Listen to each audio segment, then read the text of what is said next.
O movimento pentecostal aflorou com intensidade em Los Angeles no ano de 1906 e espalhou-se para diversos locais, entre eles Chicago, onde o pastor da Igreja Batista Gunnar Wingren recebeu o batismo no Espírito Santo.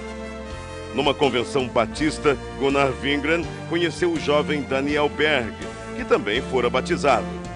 Ambos eram suecos e se tornaram grandes amigos.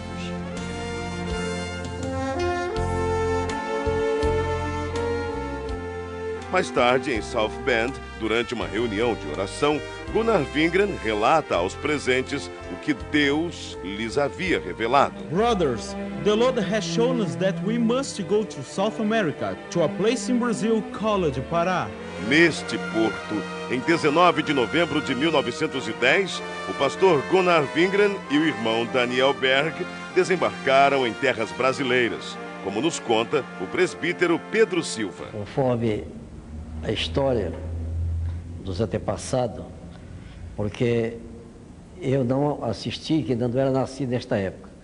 Mas meus pais foram os primeiros crentes da Assembleia de Deus no Brasil. E eles conversavam em casa, contavam tudo direitinho. O navio atracou na escadinha no cais do porto.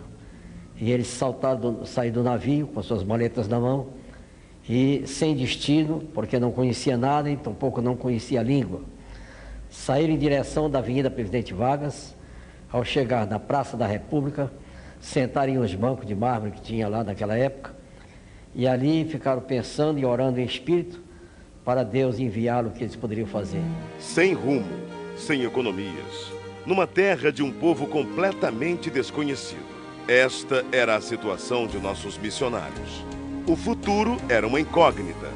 A única coisa de que tinham certeza era que o Espírito Santo de Deus estava com eles.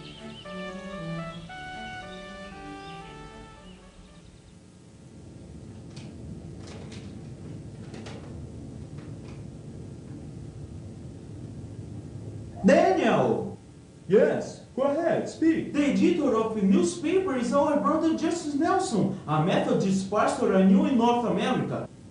Tomorrow, you look for him. He will certainly give us the necessary orientation here in Brazil. Praise the Lord, praise the Lord, Lord. Amen, amen.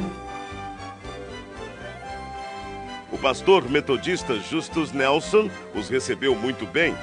Disse-lhes a respeito da Igreja Batista de Belém e prometeu levá-los até lá.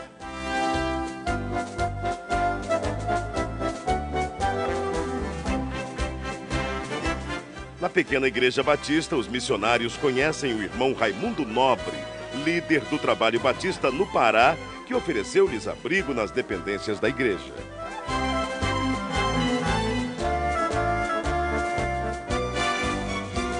Mais tarde, os missionários foram apresentados ao irmão Adriano Nobre, membro da Igreja Metodista e primo de Raimundo Nobre.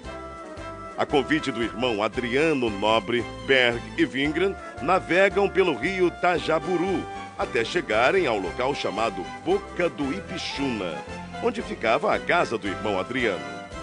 Ali permaneceram por algum tempo, aprendendo a língua e os costumes do país em que passariam um bom tempo de suas vidas.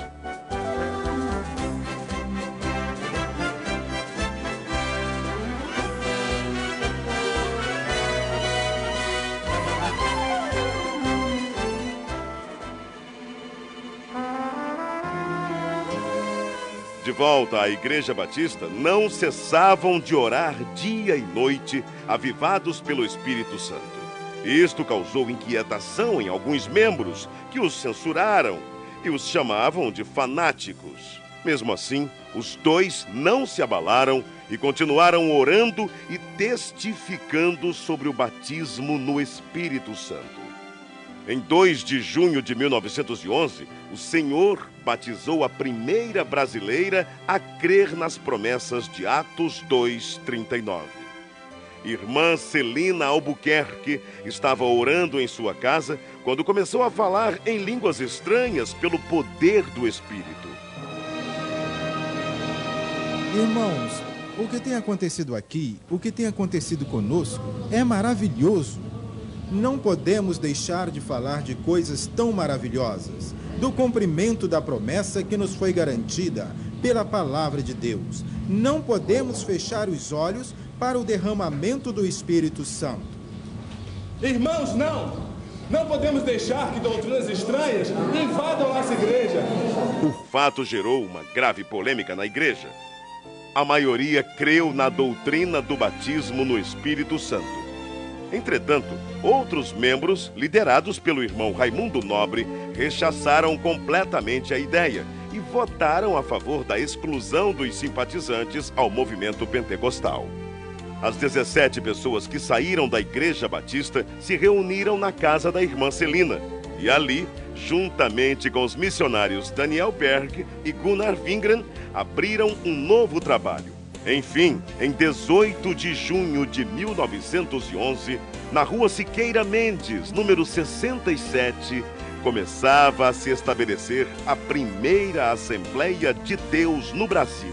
Enquanto o pastor Gunnar Wingren pastoreava a igreja em Belém, Daniel Berg saía como colportor, vendendo Bíblias e pregando o Evangelho em diversas cidades. Eram tempos difíceis, de longas jornadas, mas Deus jamais desamparou aqueles que lutam por sua palavra.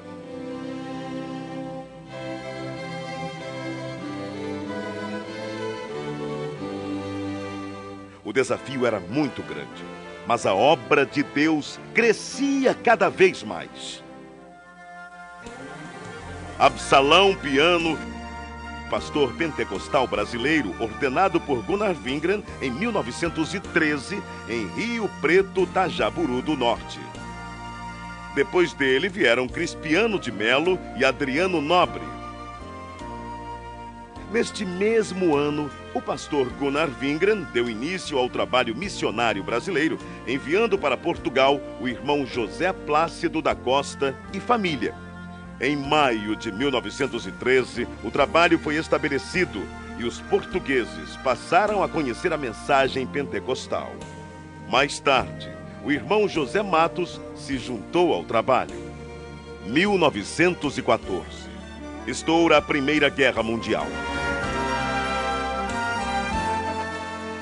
Em 25 de outubro deste mesmo ano, chega ao Brasil mais um missionário sueco, Otto Nelson e sua esposa Adina Nelson. No ano seguinte, foi a vez do missionário Samuel Nestran e sua esposa Lena Nestran. Alguns anos mais tarde, em 1917, foi fundado o primeiro jornal pentecostal, A Voz da Verdade.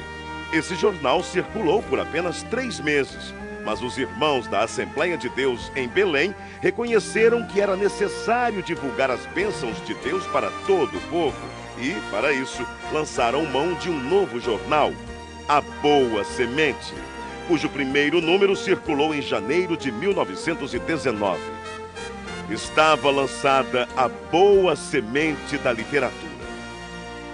Em 1921, chega ao Brasil Niels Nelson, um jovem de apenas 26 anos. Impulsionado por Deus, veio somar esforços à evangelização. Nessa época surge o primeiro inário da Assembleia de Deus, o Cantor Pentecostal, com 44 hinos e 10 corinhos. No ano seguinte, foi criada em Recife a Harpa Cristã. A igreja crescia e já se espalhava por vários pontos do país com o apoio de homens de Deus como Eurico Bergsten, Bruno Skolimowski, Gustavo Nordlund, Joel Carlson, José Menezes, Niels Karstberg, Cícero Canuto de Lima, Paulo Leivas Macalão e Francisco Gonzaga, que, inspirados pelo Espírito Santo, dedicaram suas vidas desbravando os caminhos da fé, abrindo pontos de pregações em diversas regiões do país e contribuindo para que a Igreja de Deus crescesse cada vez mais. Para recordação e agradecimento a Deus pelo que Deus tem feito através de homens que em si nada eram, mas que eram cheios do fogo do Espírito Santo e que trouxeram uma mensagem poderosa. E as portas do inferno não têm podido prevalecer até o dia de hoje. Mas, graças a Deus, esta obra permanecerá maravilhosamente até o dia da vinda do Senhor. Era preciso ampliar o trabalho de evangelização por meio da palavra impressa.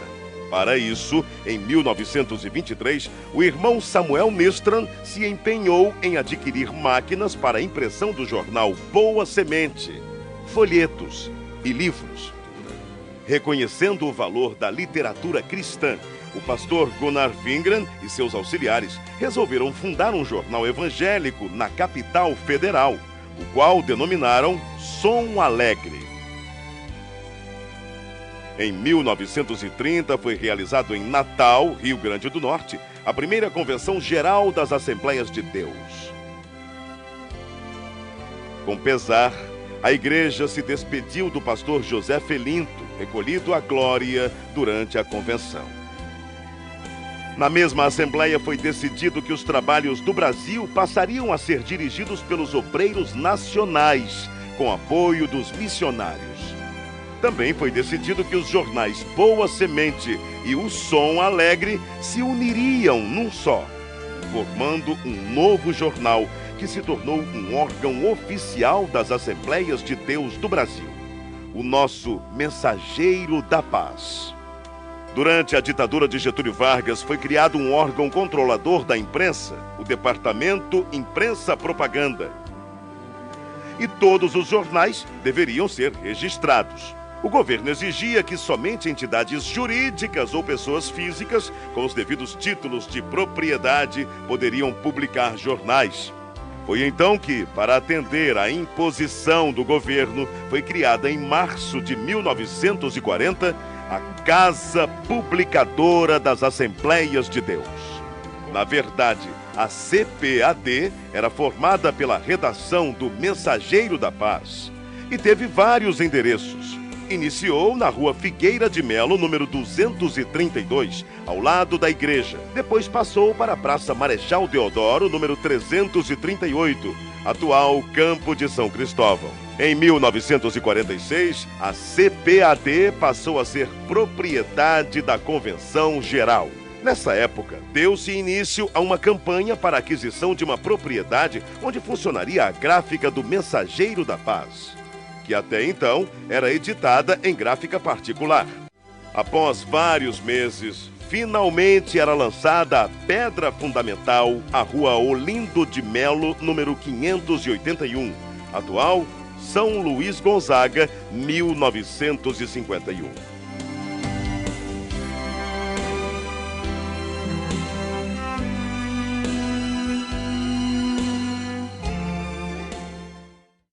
Ide e pregai.